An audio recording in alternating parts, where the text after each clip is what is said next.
I am continuing to challenge the AI, ChatCGT, which was developed recently and is the artificial intelligence behind a number of different apps. The particular app I'm using is called Genie, and it's on my phone. And I've been asking it questions, biblical questions to begin with, just because they concern me more than most. This was a simple question, but tricky if you're not thinking clearly. Matthew's 5th chapter starts with the Beatitudes. Are these descriptions of reality, or are they an internal spiritual journey? Now, I realize the question sort of telegraphs the answer, but nevertheless, the answer from the AI is Beatitudes in Matthew 5 are more of a spiritual journey than a description of reality. They are a series of ideals that all followers of Jesus should strive to live by, such as being humble, merciful, and peacemakers. Well, I appreciate that. That's good thinking. It was a simple question, and I really did telegraph the answer, but it embellished the answer enough to, and said what's important, which is to live by being humble, merciful, and peacemakers. That's the idea of the Beatitudes, is to live by those ideals. It calls them ideals. I think of them as a kind of internal spiritual ladder, which begins with humility. Blessed are the pure in spirit, for theirs is the kingdom of heaven. The kingdom of heaven in Matthew that's the goal. And it's the reality, the spiritual reality we are to live in, if we have arrived where we need to be. But in terms of progression, it begins with humility, realizing we're not the center of the universe, and that there are things that we can't control. But there's a kind of arrogance to us, especially when we're young and we're enthusiastic and we have ideals and we want things to be a certain way. So we bring that arrogance to our spiritual life, and it hinders us. So the Beatitudes in there, the Beatitudes then set up opportunity, other ideal opportunity to get rid of that arrogance, beginning with humility and then moving on to and I think one thing that makes us understand our own arrogance is the presence of death, that we're not going to, the death is coming to us all. And so blessed are those who mourn, for they will be comforted. Underneath that is a wider understanding. Once we start to experience humility, then we begin to experience our own arrogance as we look out upon the world. And eventually, that ebbing of arrogance offers the next sort of rung on the ladder, which is blessed are the meek, for they will inherit the earth. The idea is that after being humbled and beginning to get rid of our arrogance, we begin then to become meek, realizing that it's in the meekness that life is inherited.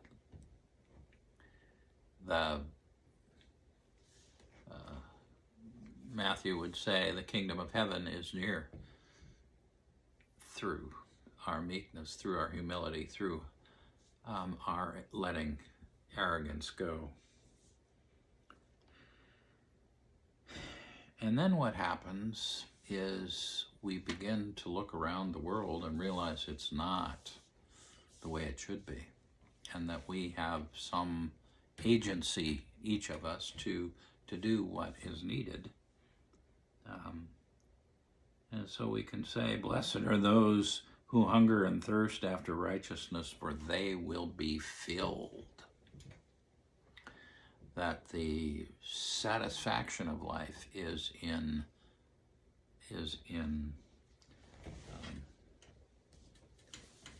beginning to look at how many things in life are not what they should be, and realizing that each of us has a role in doing better in that regard and helping the world in a particular way or particular ways that fulfill both us as individuals, but also helps to make the world run better. And all of that, humility and letting arrogance go, and becoming more meek and hungering and thirsting for righteousness and being merciful. All of those things turn us into sort of a supreme idea. Blessed are the pure in spirit, pure in heart, for they see God. Whether they believe in God or not, they see God. And then, of course, the other things are, blessed are the peacemakers, for they will be called children of God. That's with that understanding of having seen God, trying to bring peace to the world. And then, of course, with all of these internal spiritual changes, we will experience resistance. So blessed are those who are persecuted for righteousness' sake, for theirs is the kingdom of heaven. That's the goal of Matthew's gospel. And of course it goes on, blessed are when people revile you. Now, I think there's a certain reintroduction of arrogance in that last one. There seems to be the idea that if people revile us, then we must be doing something right. Well, no, you've just reintroduced yourself to the arrogance that you had let go earlier in your life. Well, can the bot preach? I think there's hope for it. Took me a long time to arrive at the simplicity of the Beatitudes. I kept looking at them and being sort of overwhelmed by them. How can this be? But these are internal things that happen to us. We are humbled. And we eventually let go of our arrogance and become meek. Not meek here is more in the Greek word for that is translated meek actually comes from the idea of breaking a horse to the bit. So you could say, blessed are the disciplined, because that's what meekness is. You, after you've been humbled and after you begin to look around and see and let some of the arrogance go, then meekness is the discipline that inherits the earth.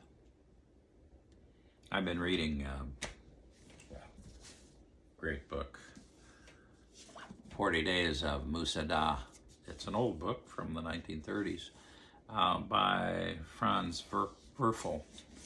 It's about the Armenian genocide. And Musadah is a mountain fairly near Antioch in Turkey, not too far from Aleppo, which modern people are a little more familiar with because it was ravaged in the recent Syrian civil war. But Musadah is right on the coast, and the main character is an Armenian, and the Armenians are the ones who are savaged. Now, the Turks didn't have industrial strength Holocaust.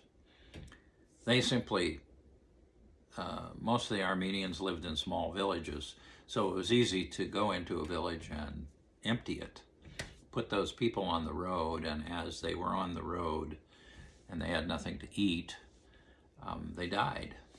And so they died in the ditches of the highways as they were forced to go south. The men, the young men in particular, but the men, the vital men, were taken off into slave battalions, essentially, to work the roads, do hard labor. The idea was to destroy utterly the Armenian people.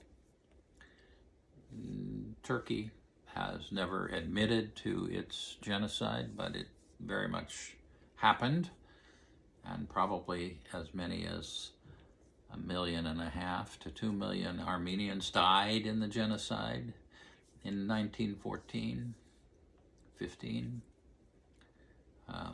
And 40 Days of Musadah is a novel about resistance. There was some resistance, and it was on this little mountain. It was later in the northern Istanbul, and the northern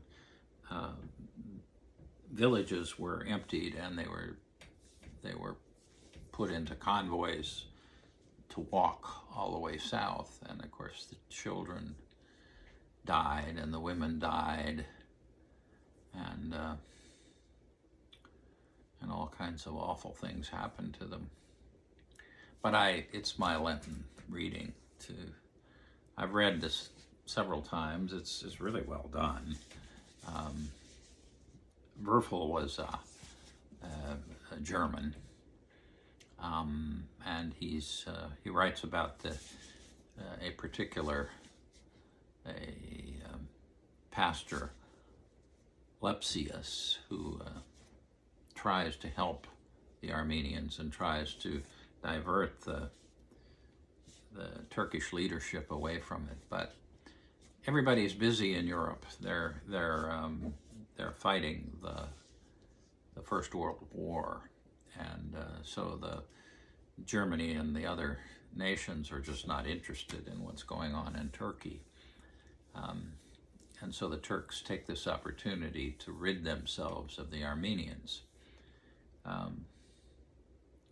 The Armenians or Christians, and of course the Turks are Muslims, and the Enver Bey and the other leadership were trying to get rid of them because they saw them as a thorn in the side of Turkey, which they're now calling Turkey. So Anyway, as I say, Turkey has never admitted to the genocide. And as a matter of fact, Hitler was quoted as saying, when he was trying to convince his leadership to create the Holocaust, to kill off the Jews, he pointed to Turkey in the First World War and said, nobody cared. The Armenians were killed by the millions and nobody did anything. Well, it's not quite true. There were some things that were done. And Musadah brings up some of that, but not much. And Musadah was an opportunity of resistance, and finally the British came to the rescue. At least some Armenians got away. And of course, the reason that there are Armenians in Canada and many other parts of the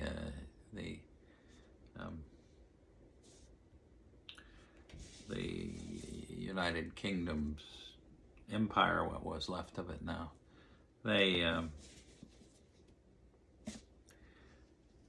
those people were saved, a few of them, from this Holocaust that happened 30 years, 35 years before the actual final solution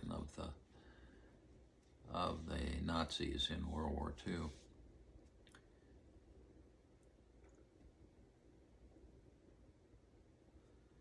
Actually, more like 25 years now that I think about it. Okay, well, can the bot preach?